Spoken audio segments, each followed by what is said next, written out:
여러분 반갑습니다. 윤 박사 성경인물을 진행하는 윤행배 목사입니다.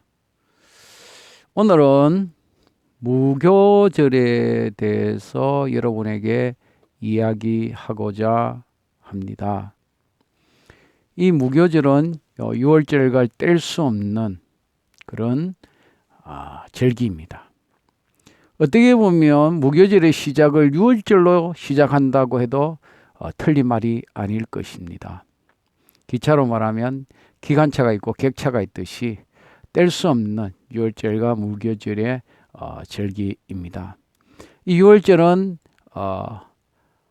이스라엘 백성들이 애굽의 열 재앙으로 애굽의 바로의 장자부터 저 계집종이나 옥에 있는 자의 장자의 죽음, 또 심지어 첫 새끼의 죽음으로부터 이스라엘 백성들의 장자와 짐승의 첫 새끼가 구원받는 날이라면, 이 무교절은 바로 이스라엘 백성들이 출애굽하여 애굽으로부터 떠나는 그런 날입니다.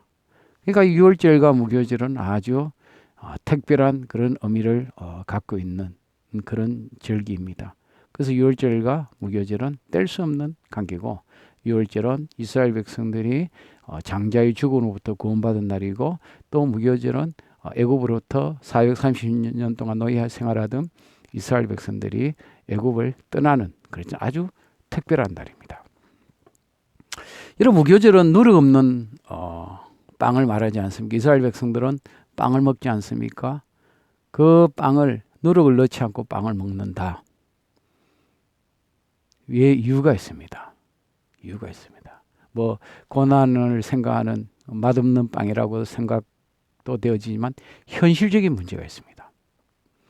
그 문제를 우리가 출애굽기 12장 33절 4절을 보면, 애굽 사람들은 말하기를 우리가 다 죽은 자가 되었도다 하고 그 백성을 재촉하여 그 땅에서 속히 내보내려 하므로 그 백성이 발교되지 못한 반죽에 담은 그릇을 옷에 사서 어깨에 메었다. 급하게 이스라엘 백성들이 떠나게 됩니다. 그래서 그들이 반죽한 것을 어깨에 이렇게 메고, 우리 옛날에 뭐 아버지 세대 책보따리 이렇게 메고 뛰듯이 반죽을 이렇게 해서 떠나게 됩니다.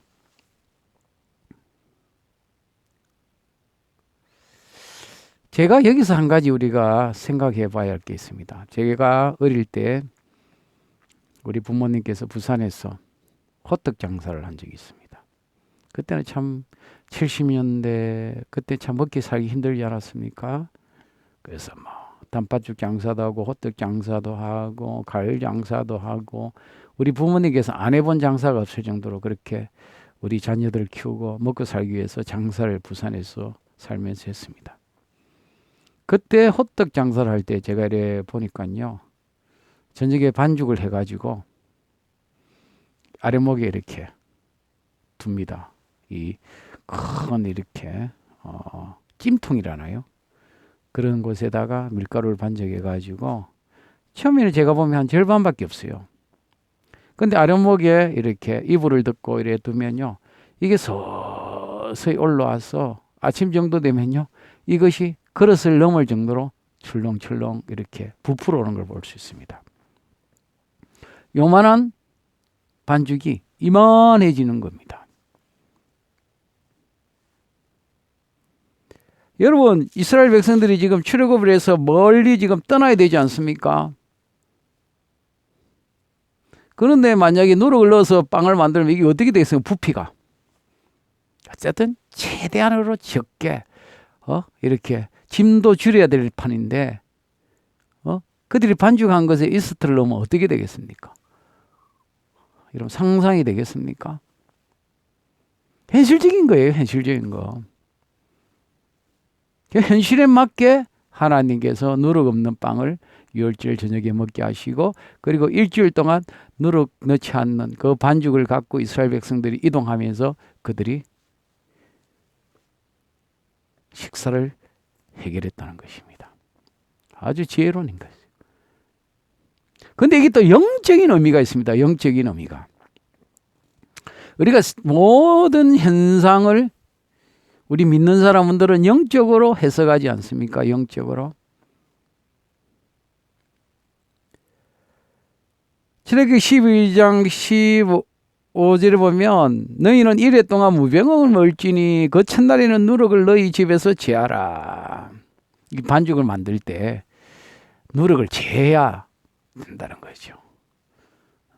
누룩이 들어가면 안 된다는 거예요. 순수한 반죽을 만들어야 된다는 거예요.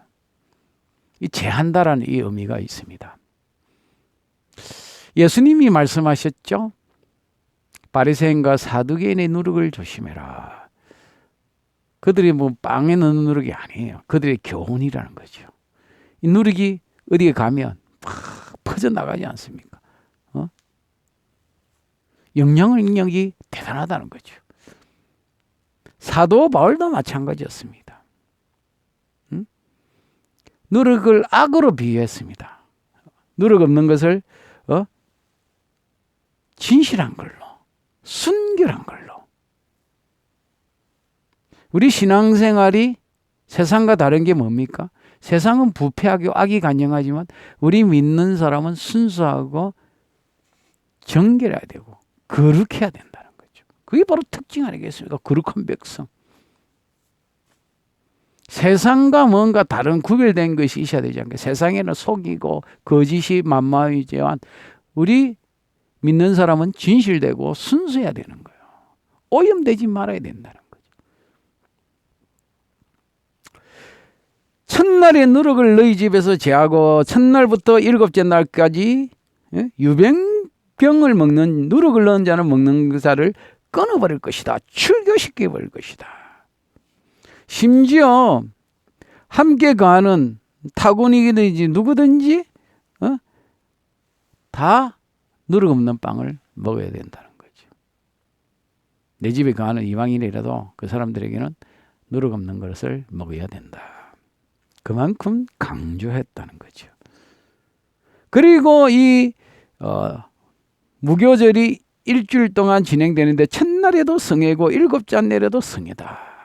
시작과 끝을 예배로 시작하고 예배로 마친다는 거죠. 왜 그렇게 합니까? 이스라엘 백성들이 출애굽한 거 하나님 앞에 감사하고 오직 하나님만 우리의 신임을 경배하는 시간을 일주일 동안 그렇게 묵상하며 보낸다는 거죠. 일도 하지 말아라는 거죠. 근데 안식일은 좀 다른 게 있습니다. 안식일은요, 음식도 만들어 먹으면 안 돼요. 근데 무교절의 성회에는 음식은 만들어 먹을 수 있는 약간의 차이가 있습니다. 무교절과 안식일의 차이는 안식일에는 음식도 하루 전날 준비해야 되죠. 하지만 무교절은 음식만은 일은 안 하는 건 똑같아요. 뭐 안식일도 일하고 무교절도 일하는데 안식일과 무교절의 차이는 안식일은 음식도 만들 수 없는데 무교절은 음식을 준비할 수 있는 그런 시간을 갖게 됩니다. 이 무교절 앞에서 제가 강조했지만 하나님께서 이스라엘 백성들을 당당하게 도망치듯이 노는 것이 아니라 군대가 출병하듯이 개선하듯이 그렇게 출발한 날이 바로 이 날이었습니다.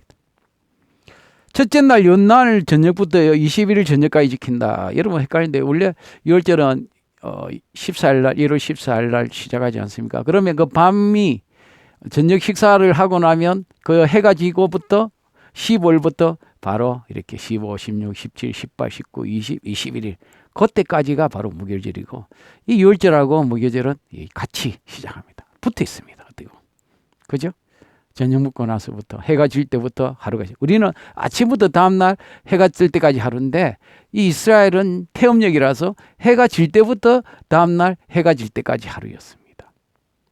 그래서 유월절이 식사가 시작되면서 무교절의 첫날이 시작되는 거죠. 그래서 일주일을 지키게 되었습니다. 오늘도 저의 강의를 이렇게 들어주셔서 여러분 감사합니다.